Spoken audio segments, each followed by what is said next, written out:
Assalamualaikum warahmatullahi wabarakatuh. Alhamdulillah rabbil alamin wa bihi nasta'in wa ala umuri dunya waddin wa ala alihi wa sahbihi ajmain. Alhamdulillah, kita insyaallah sudah dibanggakan oleh Allah selama 5 hari. Sabtu, Ahad, Senin, Selasa, hari ini Rabu. Kata malaikat, kata Allah, hai malaikat-malaikatku, lihat hamba-hambaku yang sedang saum, menahan dari makan dan dari minum. Malaikatku, kata Allah, tidak ada satu makanan dan minuman yang tidak dimakan kecuali aku tingkatkan derajat-derajatnya di surga. Jadi duduknya saja orang yang saum dibanggakan oleh Allah kepada malaikat, dan menahan lapar dan dahaganya saja, kata Allah, Allah tingkatkan derajat-derajat di surga. Saumnya yang bagaimana? Sanes saum perut, ya, tapi dari lagwi warrafa. Saum dari perbuatan perkataan kotor dan perbuatan yang tidak terpuji, termasuk perkelahian. Hari ini saya mendapatkan tugas agak beda. Politik dan hukum Islam. Tapi bagaimana tidak terlalu inilah ya.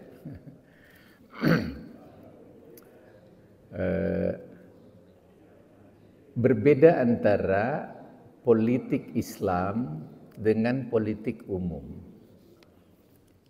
Di Islam ini dasar politiknya, umumnya yang lainnya sama.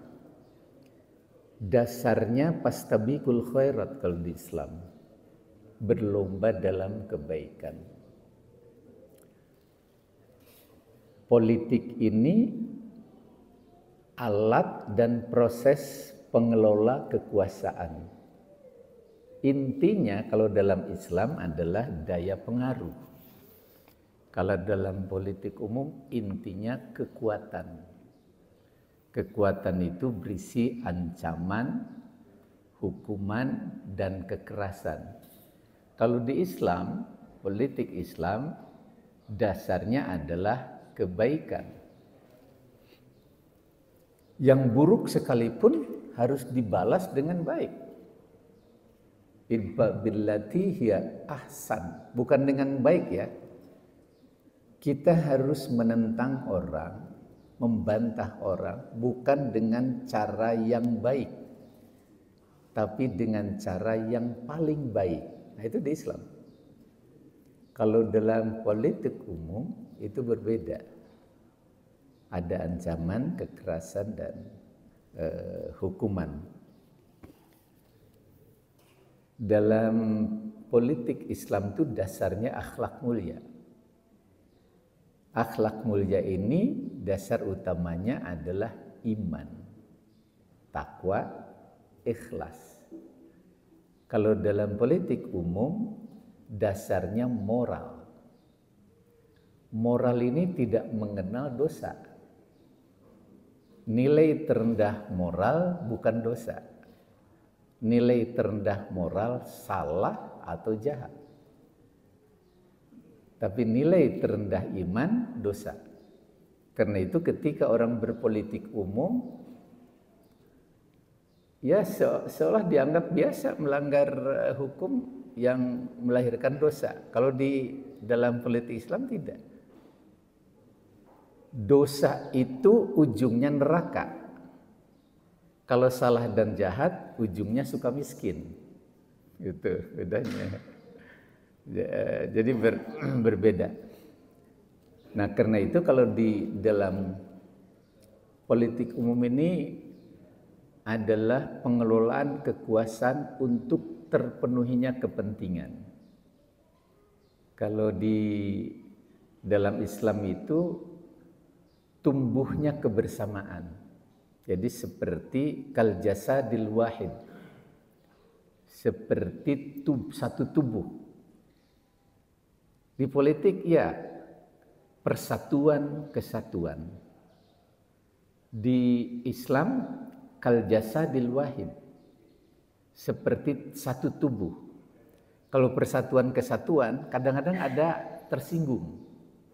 Ada kepentingan, ada tersinggung, beda pendapat, aliran beda dan sebagainya.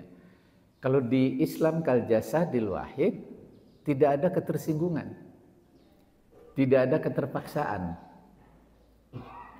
Coba ayo nanya, upami orang tumpang kaki, seperti ya, kaki kanan numpang kaki kiri. Kaki kiri tidak tersinggung dan nikmat sadayana. Atau dibalik, tumpang kaki kanan dan kaki kiri di atas. Kaki kanan nampi we, tidak tersinggung. Tapi ketika di politik adu kepentingan yang berbeda, rame, ya. Atau umpamanya kal jasadil wahid, kaki, tangan, mata, telinga, kepala. Tidak pernah kaki iri dengan kepala. Aduh capekna kumaha upami jalan kaki. Kepala marah saya duluhur. Tidak ada ketersinggungan. Dan itu kenikmatan. Kenapa?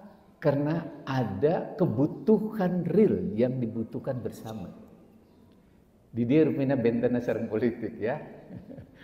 Ada kepentingan, pertengkaran dan sebagainya. Nah, sedangkan di dalam perbedaan antara hukum Islam dengan hukum umum, hukum itu ruhnya keadilan.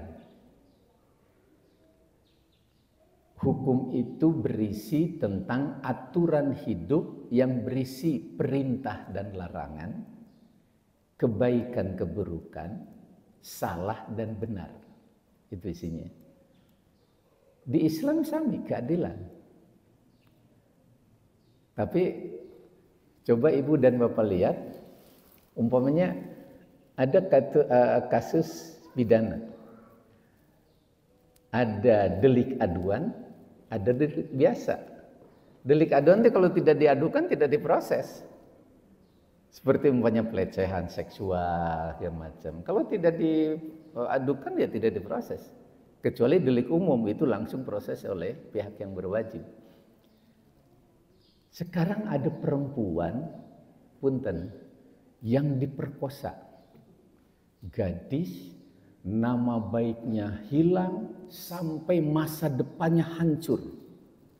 Apakah di pidana ada pengganti untuk masa depan yang hancur perempuan itu? Tidak ada.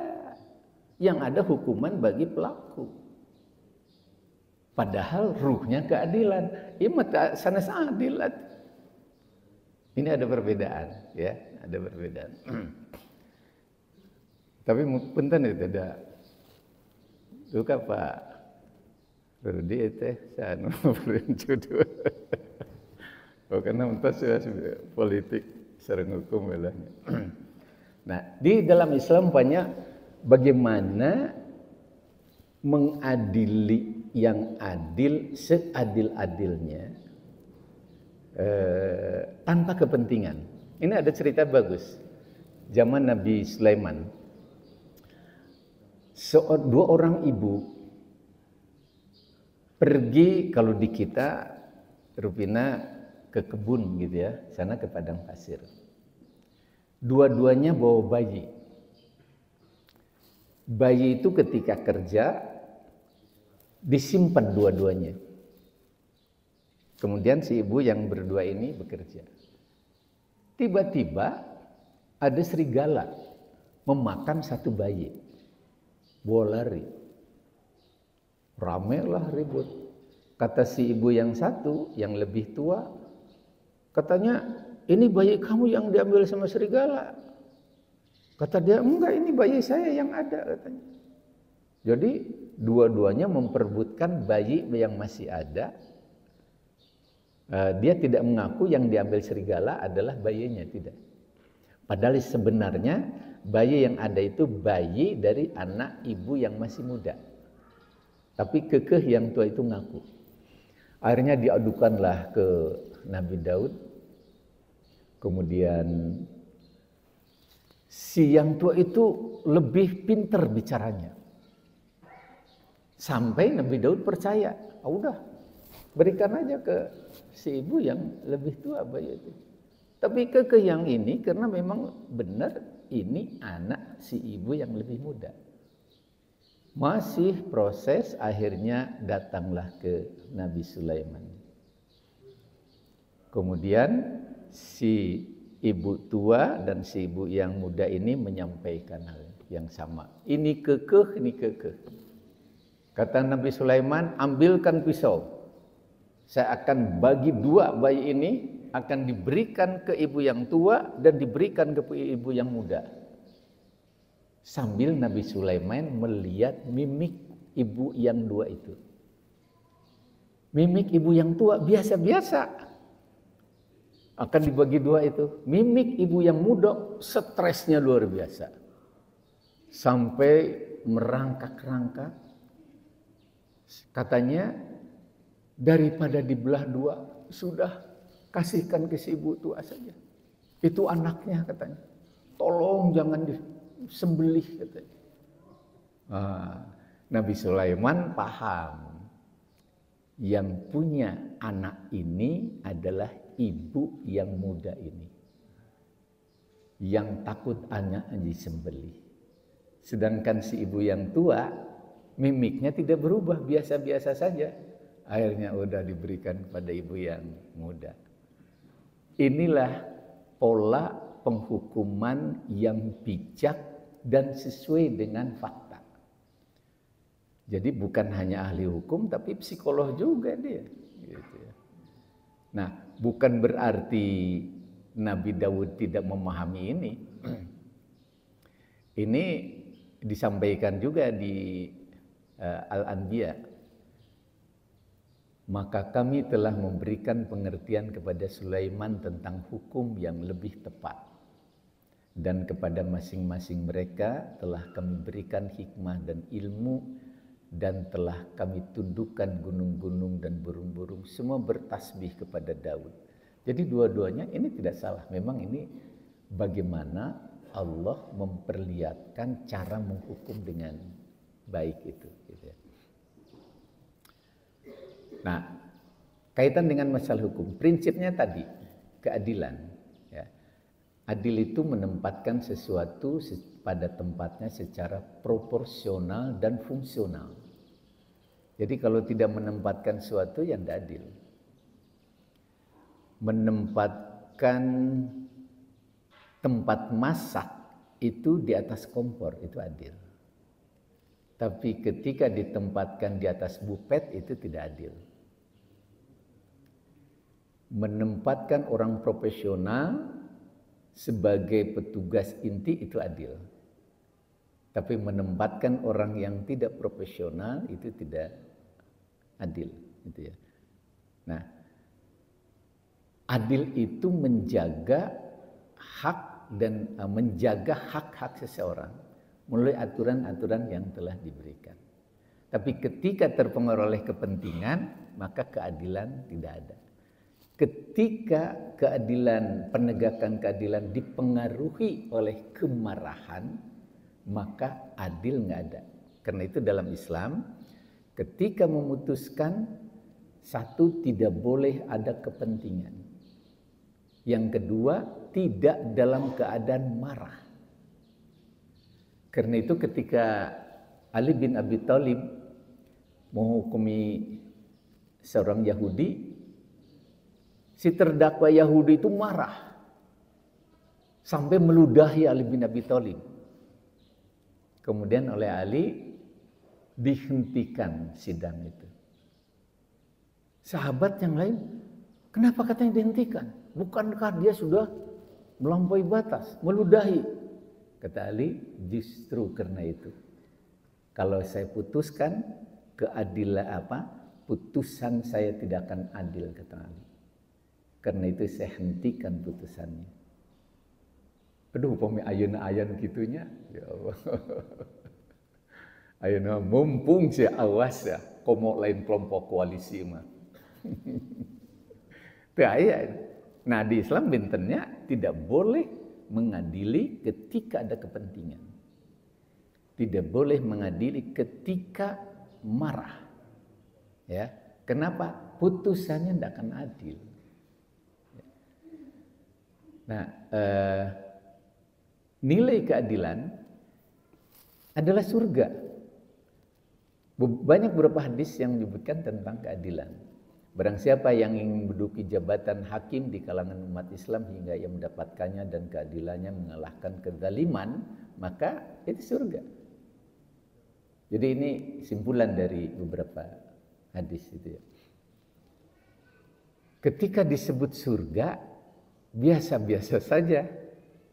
Non margina urang can maut. Upami tos maut mah aduh hanjakal nanya. Hanjakal pasti. Alah akhay baheulana keadilan dijual 1 triliun cenah. Da teu aya nanaonan 1 triliun gitu ya. Teu aya nanaonan di akhirat gitu ya. Tapi ketika diucapkan di dunia, ketika bicara surga, man shoma Ramadan imanan wa ihtisaban ghufira lahu ma taqaddama. Ketika diucapkan itu biasa-biasa saja. Barang siapa saum di bulan Ramadan dalam keadaan iman, penuh harap, ghufira lahu ma taqaddama. Allah ampuni dosa-dosanya. Cobi biasa-biasa saja atau bangga? Aya nu bangga rupanya, seurna biasa-biasa gitu. Tapi ketika ada seseorang yang diponis oleh pengadilan hukuman seumur hidup, kemudian diampuni oleh presiden, katakanlah gitu ya, bahagianya kirang kumaha. Dimaafkan yang harusnya masuk ke suka miskin seumur hidup, kemudian dimaafkan, dibebaskan dari hukuman. Waduh, pasti bahagianya. Sok candak harta segala macam. Abdi mah teu butuh, alhamdulillah teu dihukum seumur hidup di dunia. Ketika dibebaskan dari hukuman, atohna kirang kumaha. Ketika di hari kiamat disebutkan diampuni oleh Allah, terbebas dari neraka, masih biasa-biasa wae. Ya. Kayak pemitos maut nembe, aduh hajaka pemitos mautnya cek malaikat gandeng di semaut si ayeuna mah. Tak apa mi ayeuna teh sajakalnya, aduh insyaallah saya ingin gitu. Allah menyuruh berbuat adil kepada kita dan berbuat kebajikan, memberi kepada kaum kerabat, dan Allah melarang dari perbuatan yang keji, kemungkaran, dan permusuhan. Itu dalam prinsip hukum, itu yang dilarang dalam Islam itu. Dan Allah menyukai orang-orang yang berlaku adil. Yang disukai oleh Allah nih, orang yang adil. Bahkan disebutkan oleh Nabi bukan hanya pada pimpinan, kepada orang tua. I'dilu baina abnaikum. Kata Nabi gitu. Berbuat adillah kamu di antara anak-anakmu. Ketika seorang tua kepada yang A, waduh kasih sayangnya, diperhatikan segalanya. Kepada yang B, jarang. Non margina, geuleuh eta mah da ulin wae. Nah, orang itu tidak adil. Bagaimana? Dosa. Kullukum ra'in wa kullu ra'in mas'ulun an ra'yati. Setiap kamu adalah pemimpin, setiap pemimpin akan ditanya kepemimpinannya, dipertanggungjawab kepemimpinannya dari kiamat oleh Allah. Dan sebagai orang tua, sebagai pemimpin masyarakat, semua akan ditanya. Dan ketika orang tua tidak berbuat adil, nah akan bebas? Tidak. Sami. Karena itu kata Nabi, i'dilu baina abnaikum. berbuat adillah di antara anak-anakmu. Masih ingat pertemuan yang lalu dulu? Inna fil jannah darul farhi. Di surga ada rumah kebahagiaan. La yadkhuluha, tidak akan bisa dimasuki rumah kebahagiaan di surga itu illa farhi as-sibyan, kecuali orang-orang yang membahagiakan anak-anaknya. Membahagiakan sana sengongo ya, tapi sambil mendidik. Buat apa? Ada surga bagi orang tua yang membahagiakan anaknya. Ada surga bagi suami yang membahagiakan istrinya. Juga sebaliknya ada surga bagi istri yang membahagiakan suaminya. Di lingkungan keluarga ada kebahagiaan. Dari mana? Orang yang tahu kebaikan dan bisa ditegakkan dengan keadilan itu. Jadi prinsip penegakan keadilan ini, berlaku adil, ini perintah Allah. Karena itu di dalam An-Nisa 58, sesungguhnya Allah menyuruh kamu untuk menyampaikan amanat kepada yang berhak menerimanya. Dan apabila kamu menetapkan hukum di antara manusia, hendaknya kamu menetapkannya dengan adil. Sesungguhnya Allah sebaik-baiknya yang memberi pengajaran kepadamu. Sesungguhnya Allah Maha mendengar lagi Maha melihat. Orang-orang raribut jauh dari Allah, pasian banjir ke Allah, lalieur ya, atau dipanaskan ke Allah. Pendidikan sebetulnya kalau kita menyadari gejala-gejala alam ini bagian dari teguran-teguran Allah itu. Tapi kadang-kadang orang mah kirang memperhatikannya gitu ya.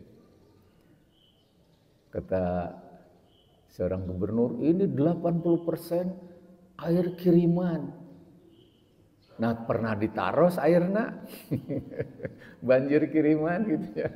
80% ya banjir kiriman. Tapi atas acan ditaros sayun lagi. Padahal sadar kita. Insya Allah dengan kebaikan segalanya dikendalikan baik oleh Allah. Segalanya dikendalikan baik. Tidak pandang bulu, tidak berat sebelah, ya. Meskipun kerabat, jika salah harus dikatakan salah. Sekalipun anakku Fatimah mencuri, dipenggal tangannya. Dipenggal tangannya, sekalipun anak. Jadi tidak melihat apakah kerabat atau siapa. Adil. Ini prinsip dalam Islam. Tapi di umum yang tadi, karena banyak kepentingan sih. Ketika ada seorang komisi yudisial ke kampus, kemudian saya sampaikan, Bapak, lembaga hukum itu lembaga keadilan. Karena ruh hukum adalah keadilan. Bisakah sekarang lembaga hukum diganti dengan lembaga keadilan? Petugas hukum adalah petugas penegak keadilan. Sentiasa. Sentiasa. Karena masih banyak kepentingan gitu ya. Padahal ruhnya itu. Hilang keadilan ya bukan hukum gitu ya.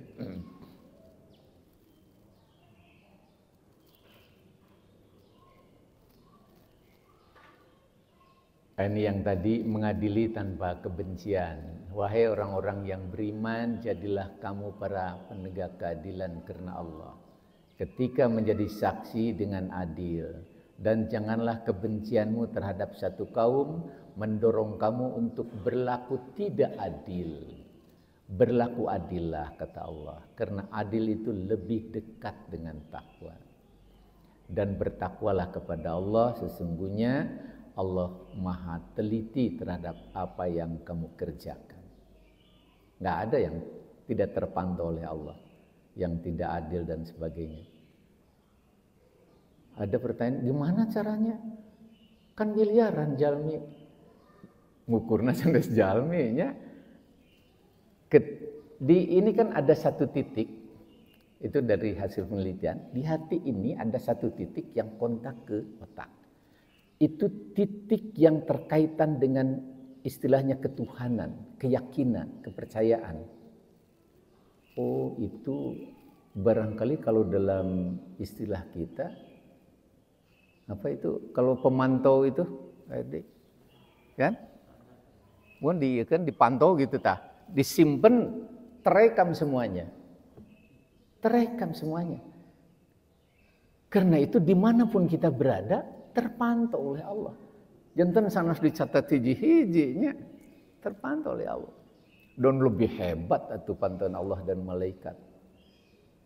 Sehebat apapun di generasi digital sekarang, sebelum data dimasukkan, tidak bisa keluar. Tapi ketika kita berdoa, Rabbighfirli warhamni wasburni warfa'ni. Ketika bicara Rabbighfirli, anak-anakku, nama-nama sekalipun belum masuk, Allah tahu itu. Diampuni anak-anak itu. Tapi kalau di laptop, secanggih apapun sebelum masuk data, saha namina, di mana alamat. Sistem pemantauan dalam Islam itu mudah. Ya, gampilnya upami listrik mungkinnya dimatikan satu titik ya mati semua. Dibuka hidup semua. Evaluasi kira-kira begitu. Itu yang tadi.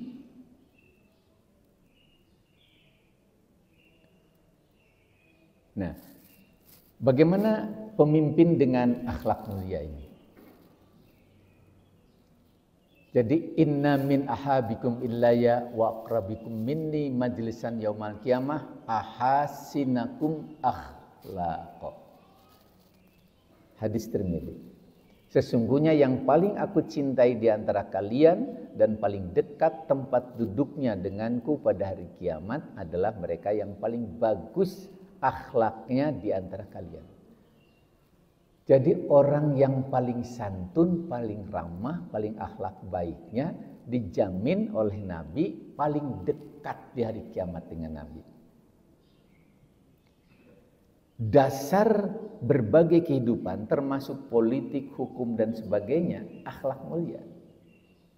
Karena itu Nabi diutus ke dunia ini ba'istuli utammima makarimal akhlak. Nabi diutus itu hanya satu, memperbaiki akhlak mulia.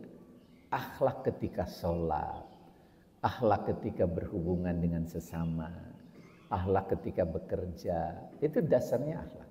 Ketika akhlak itu diutamakan, apakah di kantor, di rumah, atau di mana saja, insya Allah jaminan dari Nabi paling dekat dengan Nabi di hari kiamat nanti. Sanes beranggapan, wah, pirakoy kuduk itu kebawahan gengsi sanes. Sanes gengsi di payunan bawahan rencangan. Tapi niat nageda ingin dekat dengan Nabi di hari kiamat. Dengan akhlak. Ketika berpolitik sama. Ketika dalam dunia pendidikan, budaya, hukum, ekonomi, dasarnya semuanya akhlak. Apa yang jadikan alat utama untuk menganalisis itu semuanya dalam bekerja, dalam belajar dan sebagainya? Bismi Rabbik. Atas nama Tuhanmu kau membaca itu. Ketika membaca politik, atas dasar ilmu politik pasti akan ada penyimpangan-penyimpangan. Ketika membaca ekonomi atas nama ekonomi, ilmu ekonomi, pasti ada korupsi. Komai menuju ramainya tuh, awatosnya keingin gaji sesasi 1,8 miliar. Masih kabita kene hatunya. Ya mohon atuh, angge acup rompi khusus di penjara. Nah, karena itu membaca ekonomi, politik, hukum dan sebagainya harus bismi rabbik, atas nama Tuhanmu kau baca itu. Insya Allah selamat. Tapi ini tadi Membaca politik atas dasar politik, membaca ekonomi atas dasar ilmu ekonomi pasti menyimpang. Bismi Rabbik sehingga ujungnya akhlak mulia. Nah, ini berbasis hikmat dan bijak. Di Pancasila itu kan kerakyatan yang dipimpin oleh hikmat kebijaksanaan dalam permusyawaratan perwakilan. Kerakyatan itu istilah lain dari demokrasi. Dasarnya Pak, hikmat dan bijak. Ud'u ila sabili rabbika bil hikmati wal mau'izatil hasanah. Hikmat dan bijak. Wajadilhum billati hiya ahsan. Bantahlah mereka dengan cara yang paling baik. Ini perintah Allah. Bukan hasan, tapi ahsan. Bukan bantah dengan cara yang baik, tapi bantah dengan cara yang paling baik. Ini sistem politik Islam. Basicnya di ayat ini umpama antara lain. Ya. Kalau dalam politik umum, membantah menentang orang dengan ancaman, hukuman, dan kekerasan. Di Islam tidak. Bantah dengan cara yang paling baik. Coba, musuh yang dibantah itu pasti musuh. Nah, ini bedanya antara pendekatan keagamaan dengan pendekatan politik. Kalau pendekatan politik, basicnya kepentingan, yang dilakukan ancaman, hukuman, kekerasan. Di Islam tidak. Batur maledo kedah nate sanes di payunan wungkulnya tapi diusapan heula. Di pasian kopi segala rupi gitu ya.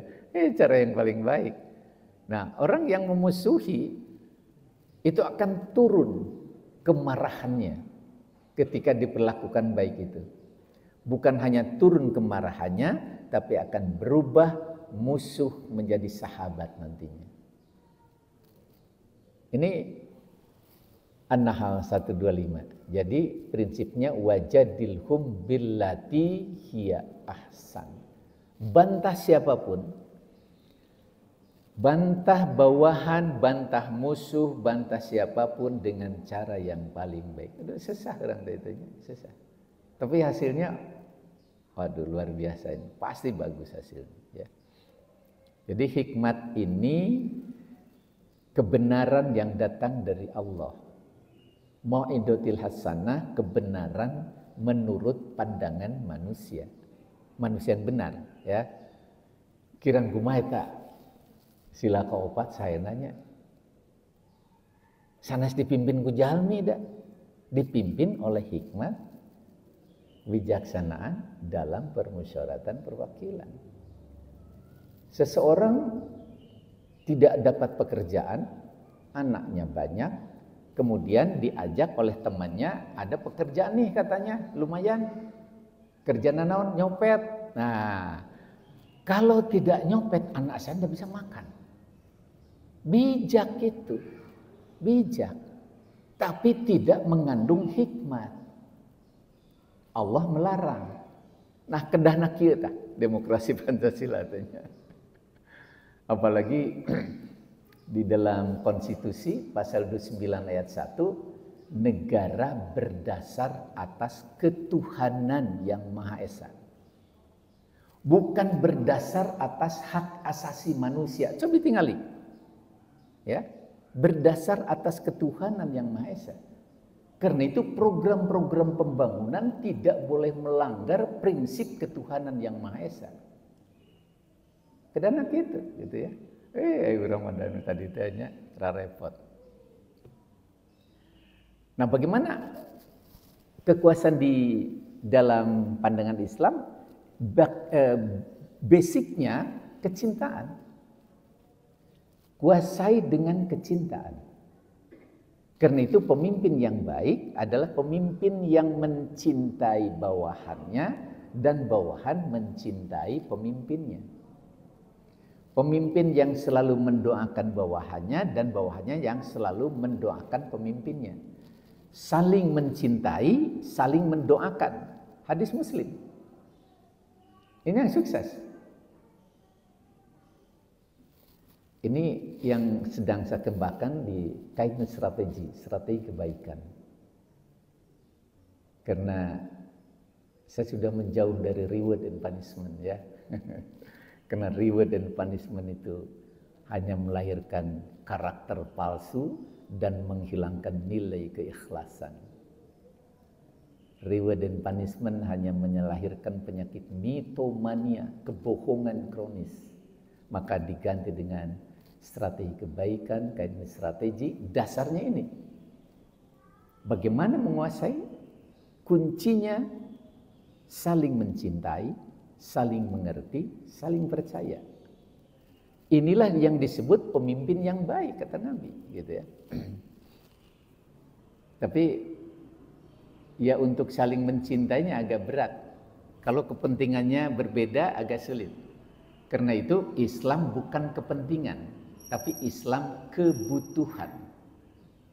Bukan kepentingan. Kepentingan itu lebih ke hal yang bersifat subjektif. Objektifnya ada. Tapi lebih ke subjektif. Kenapa? Karena selalu diperbudak oleh nafsu. Ketika nafsu dan kepentingan menyatu, itu seperti bensin dan api. Bisa menghanguskan apapun. Bukan bensin yang dari Pertalite jadi Pertamax. Nah, karena itu kunci kekuatan saling mencintai, saling mengerti, saling percaya, saling memajukan. Upamanya aduh nyaman sih. Aina upami ya diamalkan ku Pak Prabowo, aduh sigana nikmat urang tanya. Pak Prabowo ngadoakeun rakyatna, rakyatnya ngadoakeun Pak Prabowo. Pak Prabowo mencintai rakyatnya, rakyatnya mencintai Pak Prabowo. Ini pengamalan hadis Muslim. Nikmat sigana. Nikmat. Tapi tadi teh aduh seur kepentingan dunia tanya. Ciptakan semua urusan politik dan kekuasaan dengan sikap ramah. Jadi sesungguhnya sikap ramah itu membuat suatu urusan menjadi indah. Dan jika sikap ramah telah dicabut, suatu urusan menjadi buruk. Tinggalin menuju demo. Teu aya tuh. Anu saropannya cariosana teh ni terbih tina ieu teh nya. Gelo gitu. Tidak ada ramah. Ketika sikap ramah hilang, maka dicabut oleh Allah. Suatu urusan itu menjadi buruk. Kebaikannya tidak ada. Termasuk di rumah, Allah cabut itu. Kalau sikap ramah tidak ada, dicabut kebaikan jadi buruk semuanya. Kekayaan yang ada atau apapun yang ada, itu tidak jadi modal, tapi jadi beban. Nah, karena itu, bagaimana menguasai orang dengan keramahan, bukan dengan kekerasan. Hadis Muslim. Termasuk bagaimana guru menguasai anaknya dengan keramahan. Bagaimana orang tua menguasai anaknya dengan keramahan. Tidak akan ada karakter palsu di lingkungan anak-anak itu. Ya, atau di lingkungan bawahan itu. Di hadis Muslim juga yang kedua, barang siapa tidak memiliki sifat ramah, dia tidak akan mendapatkan kebaikan. Tidak ada orang baik yang tidak memiliki naluri keramahan itu, gitu ya. Karena itu sistem politik dalam Islam itu ramah, saling mencintai, adil, ya. Adil akan berada di atas panggung cahaya di sebelah kanan Allah Azza wa Jalla. Kedua sisi tersebut sesungguhnya baik keadaannya dan tinggi derajatnya.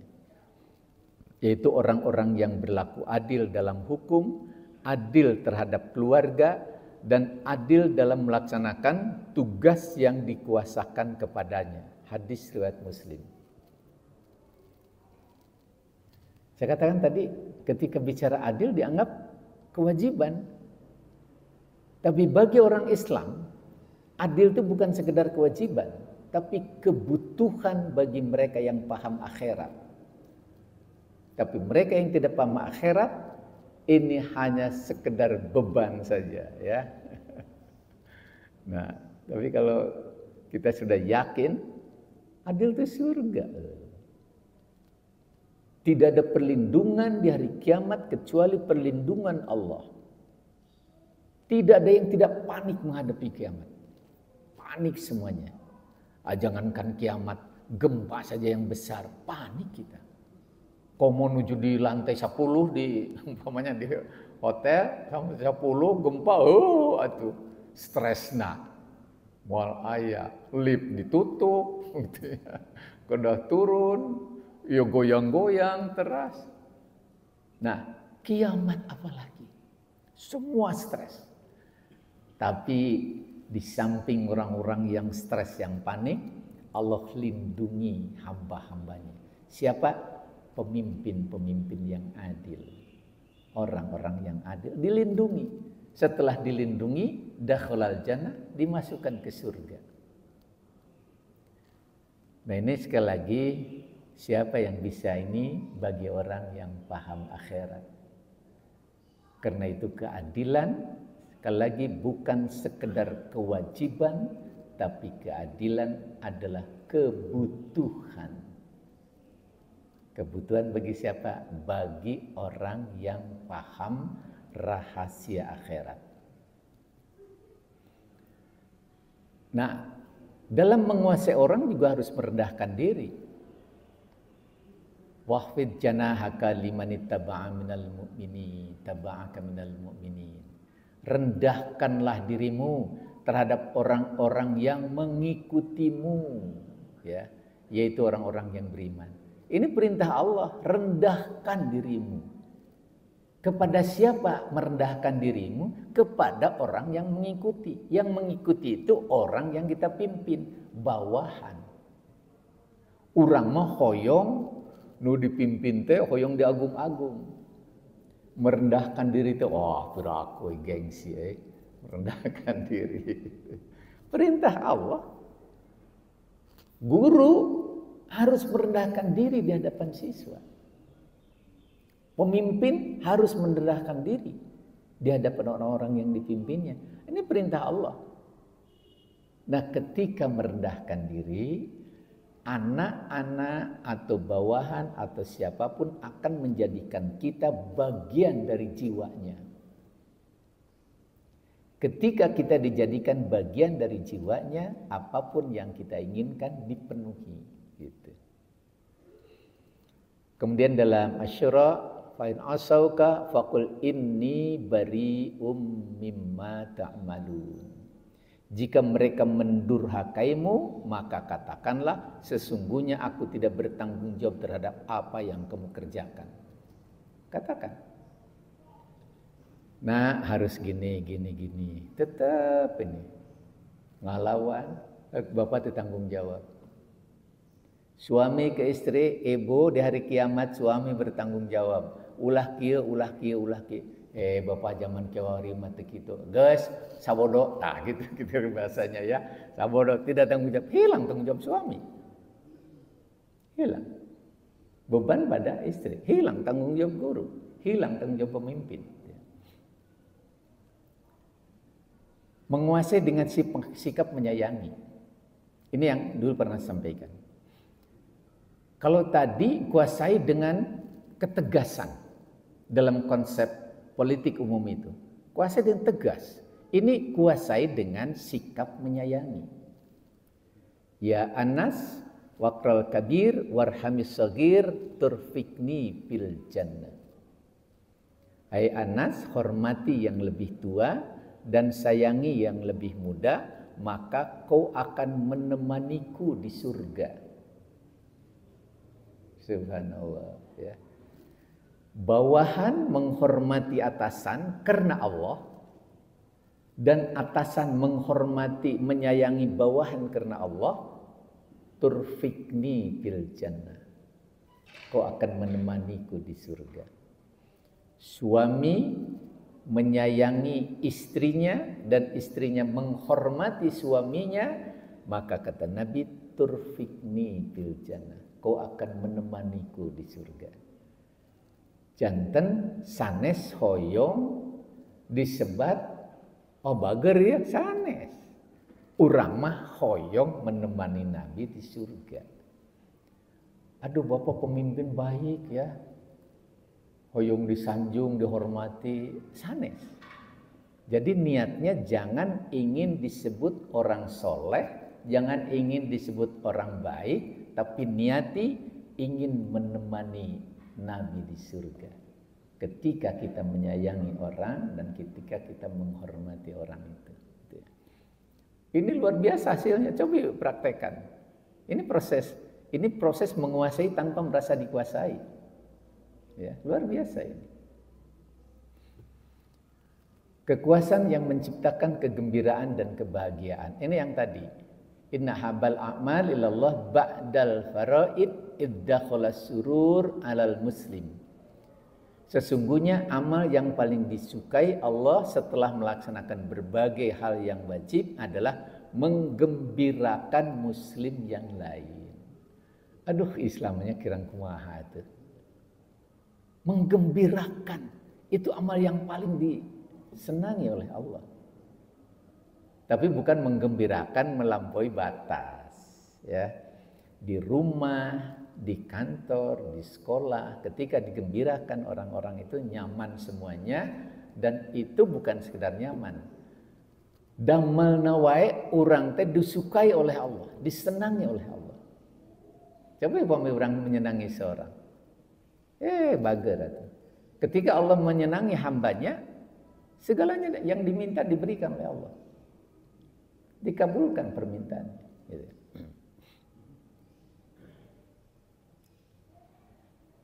Pemimpin tidak mempersulit, tapi menolong. Ini doa dari Nabi. Sampai sekarang, pemimpin yang mempersulit didoakan oleh Nabi, persulitlah ya Allah. Pemimpin yang memberikan kemudahan didoakan oleh Nabi, permudah ya Allah. Hadis Muslim.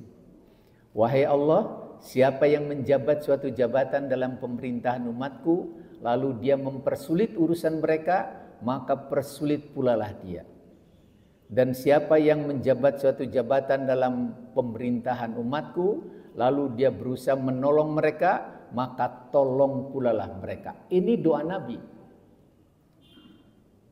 Tolong ya Allah yang memberi gas 3,5 kilogram. Sana mempersulit. Ini doa Nabi. Karena itu, masih ingat dulu saya sampaikan. Guru besar ahli ekonomi mikro di Amerika, ketika orientasi bisnisnya hanya keuntungan, yang ada kerugian. Kenapa? Ketika orientasi bisnis pada keuntungan, maka kepentingan konsumen itu terabaikan.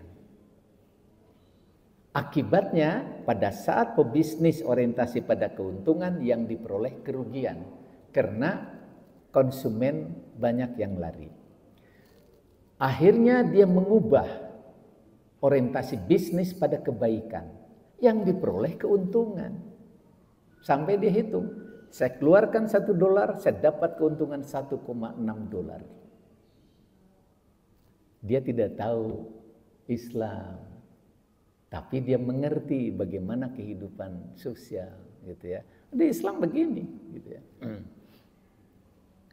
Jadi alat sukses dalam kepemimpinan adalah menolong sesama, bukan memperkuat kursi, ya. Kan kursi mah dijagi ku rakyat.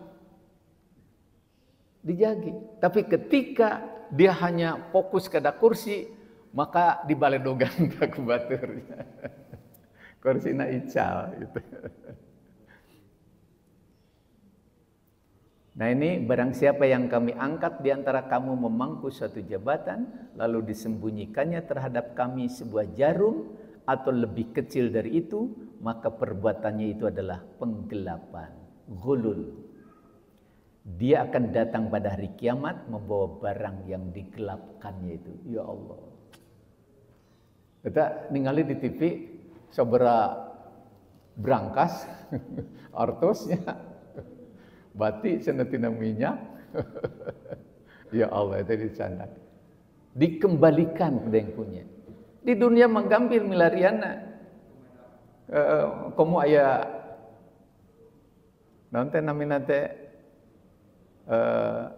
Google Map-nya gambil milariana.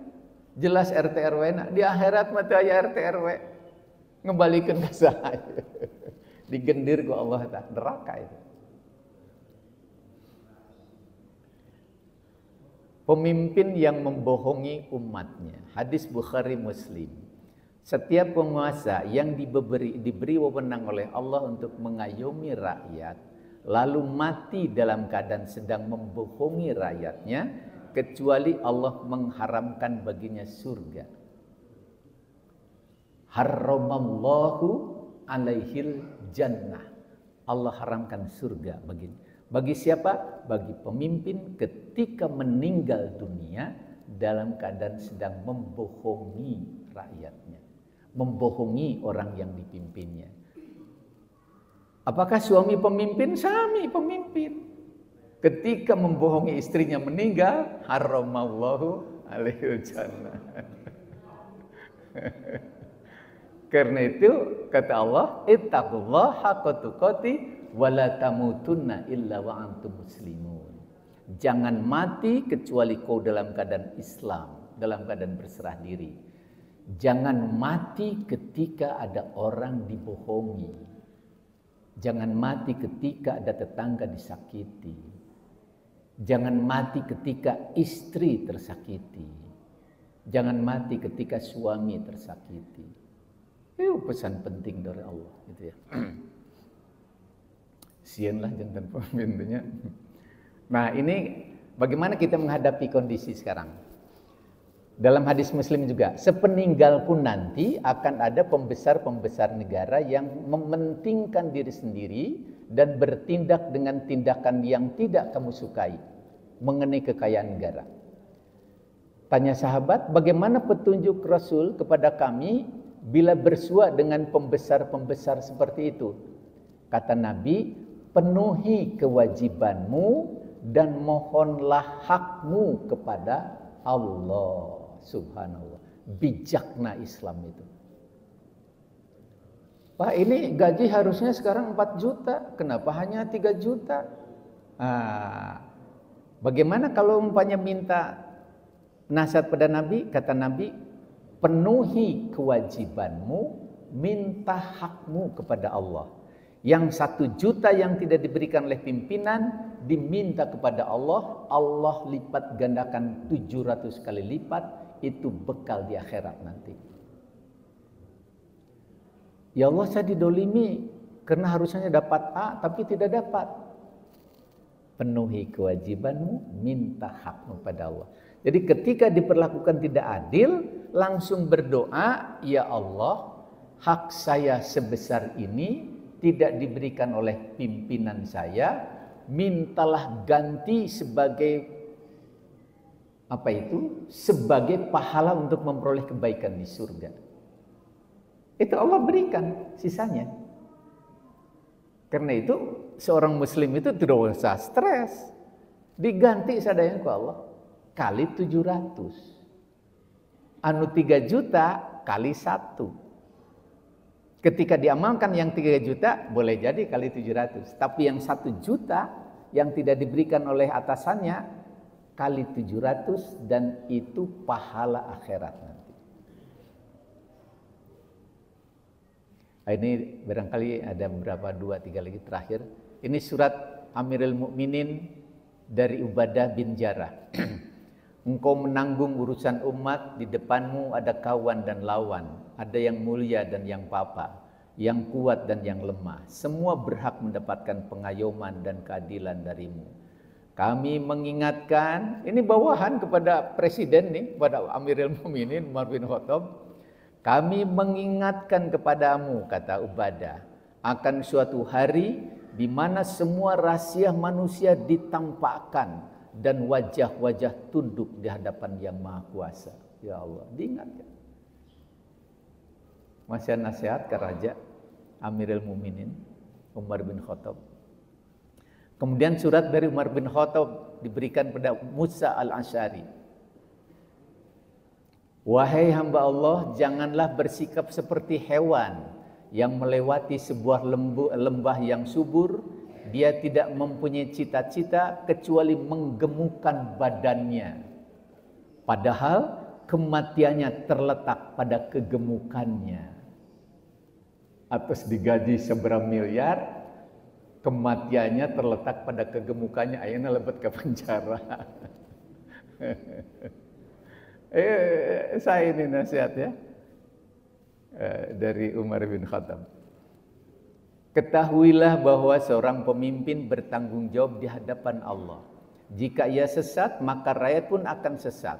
Sesungguhnya pemimpin yang paling menderita di hari kiamat adalah pemimpin yang menyebabkan rakyatnya menderita. Alhamdulillah. Nanti sedikit lagi. Kata Umar, janganlah takut pada kekuatan musuh, tapi takutlah pada dosa dan kemaksiatan bawahanmu, karena itulah yang akan dipertanggungjawabkan di hari kiamat. Alhamdulillah, pas klik-klik selesai.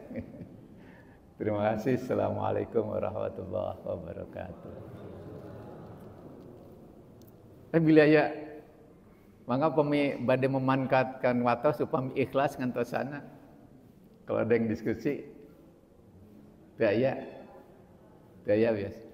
Non margina daya upami ngacung bilih rencangan ngambek ta. Geus siang. Mangga subhanakallah bihamdika asyhadu an la ilaha illa anta astaghfiruka wa atubu ilaik. Assalamualaikum warahmatullahi wabarakatuh.